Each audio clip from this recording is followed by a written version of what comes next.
Students, हम पढ़ रहे हैं चैप्टर सॉल्यूशन और अभी तक हमने इस चैप्टर में दो क्वालिटेटिव प्रॉपर्टी कंप्लीट कर लिया है। वो है हमारा relative lowering of vapour pressure and क्या था लास्ट क्लास जो पढ़े थे, elevation in boiling point. Okay, और अपने आज के क्लास में हम एक नया पढ़ने वाले हैं क्वालिटेटिव प्रॉपर्टी जो है डिप्रेशन इन फ्रीजिंग पॉइंट। ठीक है, तो स्टार्ट करते हैं।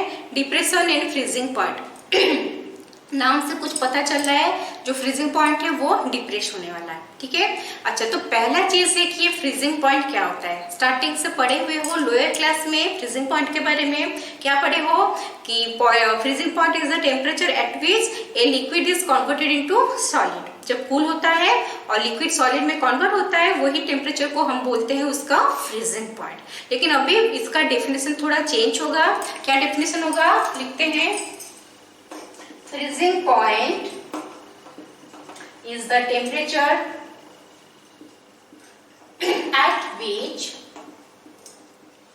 the vapor pressure of solid becomes equal to the liquid।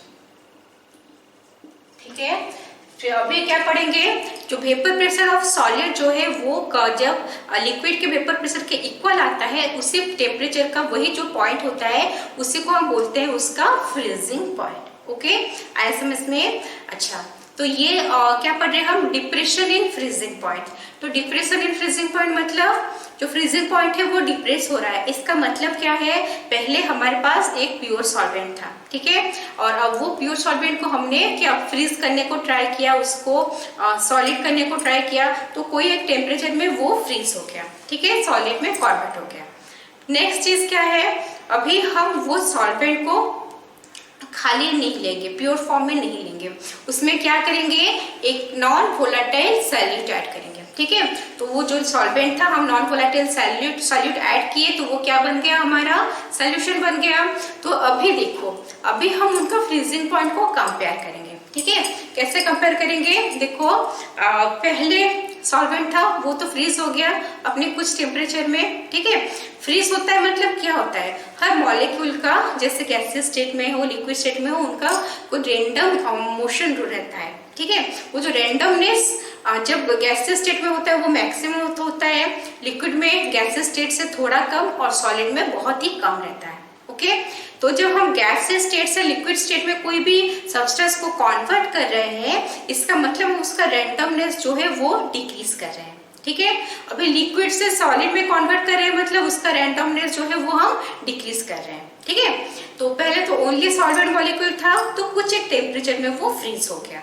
Okay, next अभी हम सॉल्वेंट में क्या किए हैं, small amount of non volatile solute add किए हैं। उससे क्या होगा, अभी देखो पहले सिर्फ सॉल्वेंट था, अभी क्या है, सॉल्वेंट है और उसके साथ कुछ सॉल्यूट के पार्टिकल्स भी है। तो अभी नंबर ऑफ पार्टिकल्स जो है वो इंक्रीज कर चुका है ना।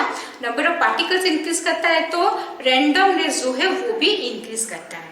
ओके, तो अभी पहले जितना टेम्परेचर में मतलब जितना कूल हम कर रहे थे और वो क्या हो रहा था, सेट हो जा रहा था, लिक्विड से सॉलिड में कन्वर्ट हो जा रहा था, अभी उतना ही कम करेंगे अगर, तो मतलब उतना टेम्परेचर में वो मॉलिक्यूल जो है उनका वो फ्रीज नहीं होंगे, मतलब उनका जो रैंडमनेस है वो फिर भी कंटिन्यू रहेगा। ओके, तो उसको फ्रीज करने के लिए मतलब उस लिक्विड को सॉल्यूट में उस सॉल्यूशन को हमें सॉलिड स्टेट में कन्वर्ट करने के लिए टेम्परेचर को और भी डिक्रीज करना पड़ेगा। ठीक है, और डिक्रीज करेंगे तब जाके जो उनका जो रैंडमनेस है वो कम होगा या फिर धीरे धीरे होकर बंद होगा।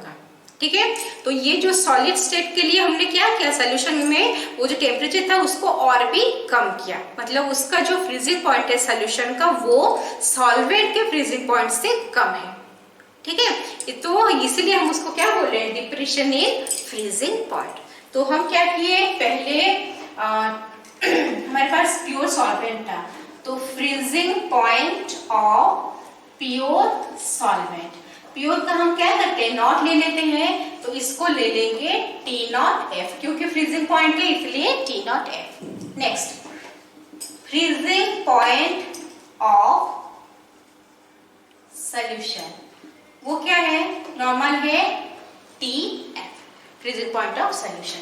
नेक्स्ट है हमारा change in freezing point. Change मतलब depression in freezing point. Depression in freezing point, change को हम क्या करते हैं, डेल्टा करते हैं, तो इसको ले लेंगे डेल्टा टीएफ। ओके, हमने क्या पढ़ा, हमने ये पढ़ा कि जो सॉल्यूशन का फ्रीजिंग पॉइंट है वो बहुत कम है, किसके कंपैरिजन में, सॉल्वेंट के कंपैरिजन में वो कम है। तो ज्यादा किसका रहा, सॉल्वेंट का। सो डेल्टा टीएफ वो कैसे निकलेगा, टी नॉट एफ सॉल्वेंट का फ्रीजिंग पॉइंट माइनस सॉल्यूशन का, कितना है, टीएफ। ठीक है, वो हमारा क्या हो गया, वो हो गया हमारा डेल्टा टीएफ। आया समझ में। अच्छा, नेक्स्ट हम क्या करेंगे, एक ग्राफ ड्रॉ करेंगे। ये जो एलिवेशन इन बॉइलिंग पॉइंट हम पढ़े थे, और वो और ये डिप्रेशन इन फ्रीजिंग पॉइंट, इनमें बहुत सारे सिमिलरिटीज हैं। ठीक है, फॉर्मूला को लेके, कुछ भी चीज समझने को लेके बहुत सारे सिमिलरिटीज हैं। तो यहाँ पे भी हम ग्राफ जो ड्रॉ करेंगे वो बिटवीन टेम्परेचर एंड किसके बीच में करेंगे, अब टेम्परेचर एक्स एक्सिस में और वेपर प्रेशर लेंगे हम वाई एक्सिस में। ओके, अच्छा, तो यहाँ पे हमने एक कर्व ड्रॉ किया, जो किसका कर्व है, जो है सॉलिड का। इसमें लिख लेते हैं सॉलिड का।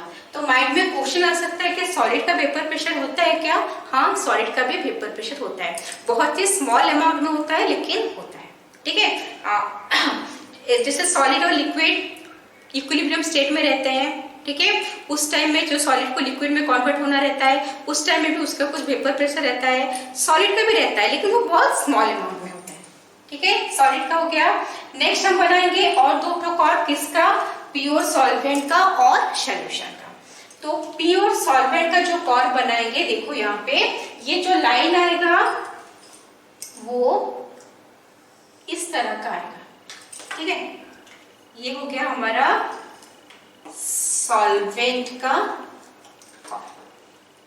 ठीक है, हमने क्या पढ़ा, temperature at which vapour pressure of solid becomes equal to the vapour pressure of liquid. Okay, तो ये होता है हमारा क्या, फ्रीजिंग पॉइंट। और यहाँ पे क्या होता है, सॉलिड और लिक्विड जो होते हैं वो इक्विलिब्रियम स्टेट में होते हैं। ठीक है, तो अगर इस पॉइंट को हम एक्सट्रापोलेट करेंगे तो वो एक्स एक्सिस में जहां पे मीट करेगा वो क्या होगा, वो होगा हमारा सॉल्वेंट का फ्रीजिंग पॉइंट। मतलब सॉल्वेंट का फ्रीजिंग पॉइंट क्या है, टी नॉट एफ। ओके, अभी सॉल्यूशन का फ्रीजिंग पॉइंट हम बनाएंगे। ठीक है, एक्सपेरिमेंटली हम देखे हैं क्या, जो सॉल्वेंट सॉल्यूशन का फ्रीजिंग पॉइंट है वो ऐसे आता है। ठीक है, ये सारा जो है एक्सपेरिमेंटल वैल्यू के ऊपर ही बना है।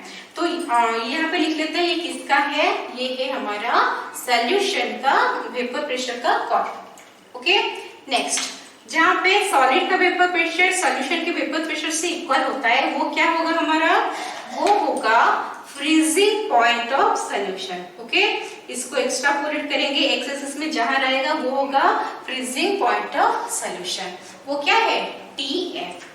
ये हो गया हमारा T F. Next, T not F minus T F. T not F बड़ा है, टी एफ छोटा है, माइनस करोगे तो वो क्या आता है, वो आता है delta T F, that is change in, और you can say depression in freezing point. Okay, आया समझ में। चलो इसको लिख लो।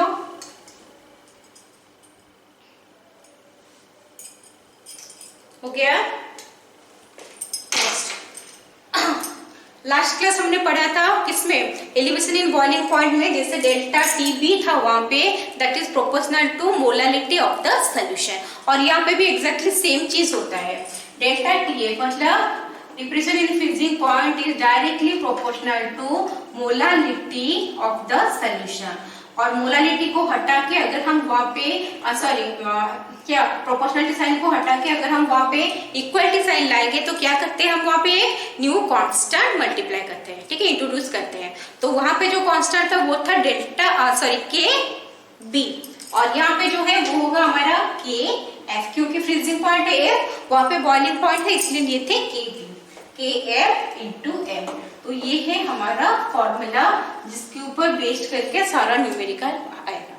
ओके, नेक्स्ट अभी हम क्या करेंगे, ये के एफ क्या होता है, ये होता है वहां पे क्या था, मोलार एलिवेशन कांस्टेंट था, ये है यहाँ पे मोलार डिप्रेशन कांस्टेंट, ठीक है। वहां पे क्या दूसरा नाम था, इबुलियोस्कोपिक कांस्टेंट, यहाँ पे है cryoscopic constant.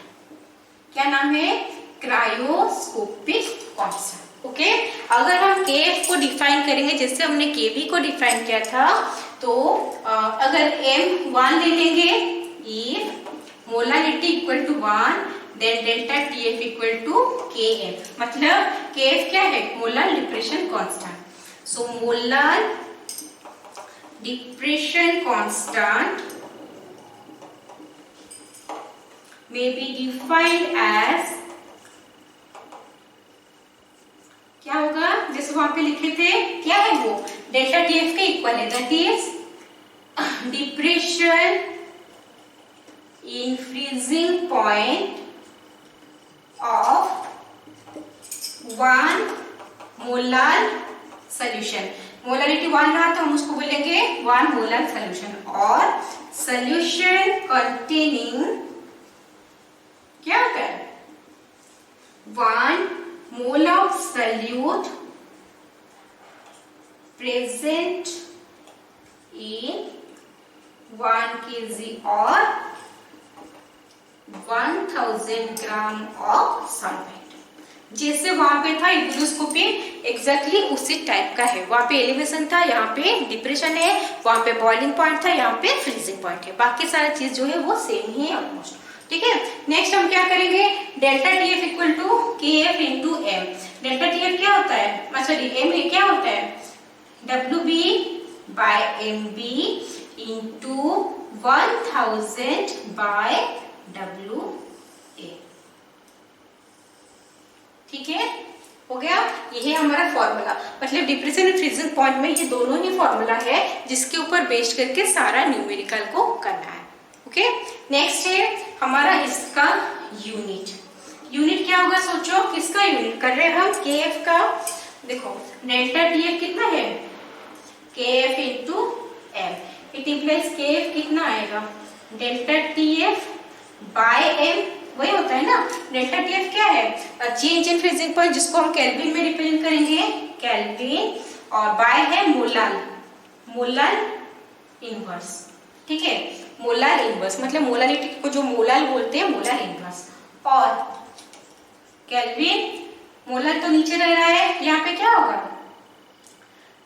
KG, sorry number of mole present in 1 kg of solvent, तो मोल पर केजी होता है, यहाँ पे उल्टा है, नीचे आ रहा है ये केजी मोल इनवर्स, ठीक है, मतलब जो वहां पे था यहाँ पे भी सेम चीज है। तो लिख लो इसको, फिर न्यूमेरिकल करेंगे इसके ऊपर। हो गया, उस साइड लिखो, इस साइड मिटा देते हैं, ग्राफ तो हो गया होगा।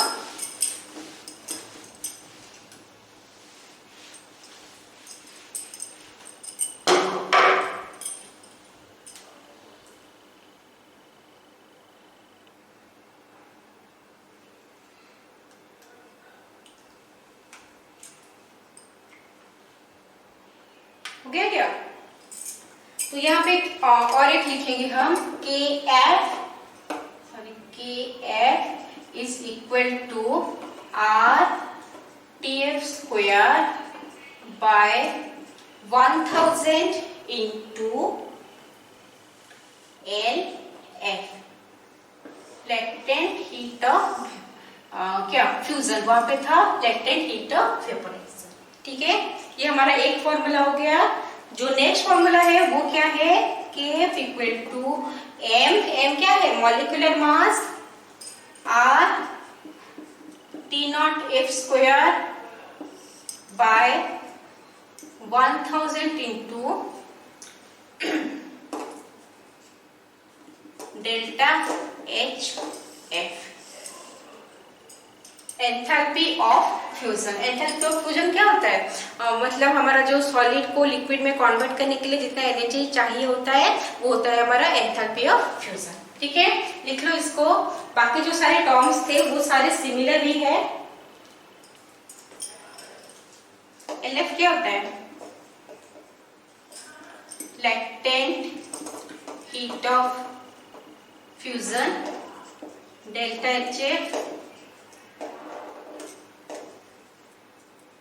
Enthalpy of fusion R universal gas constant, सारा लिखा हुआ है, वही सब है, ठीक है। और KF तो पता है, T0F तो पता है, वही सारा सेम चीज है, ओके।